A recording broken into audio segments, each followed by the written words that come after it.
Леарницата Cranfield Foundry почна со работа. Во индустриската зона кај Пробиштип произведува шахти и машински елементи за различни индустрии.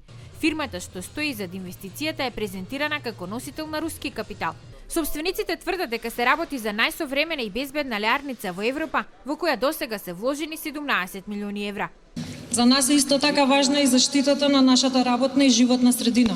И затоа Cranfield Foundry инвестираше повеќе од 1 милион евра во инсталирање на еден од најефикасните системи за филтрирање во светот, може да ги видите овде и таму.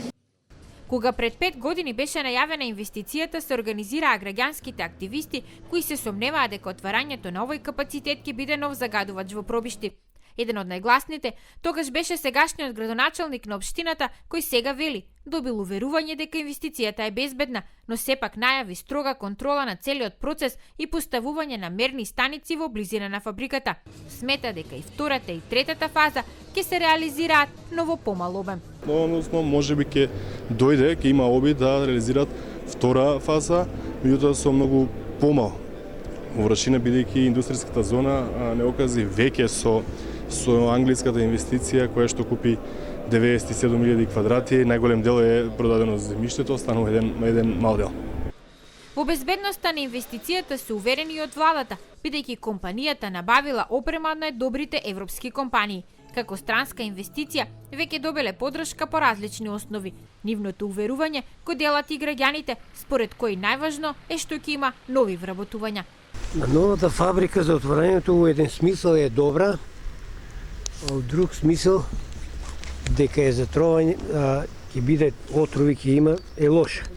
Али пошто ние немаме многу запослување у Пробиштип, треба да се отвори и таа фабрика. Те слушам поголема плата да вале и добро е да се отварат.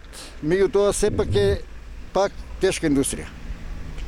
Сепак е тешка индустрија и да те плаши што ќе правиш, не си моќе ништо да направиш. Дозволено, изградено, што ќе прави сега? Нали се обеќа дека тоа изводливо, еколошки направено, па ќе видиме. Со тек на времето ќе штрекуваме ако не чине.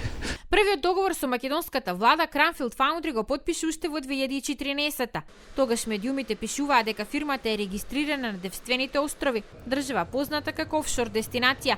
А она што тогаш ги поттикна сомневањата е што на истата адреса беше регистрирана и фирмата собственик на познатата Метрутхем, која неуспешно се обиде да ја рестартира Велешката топилница.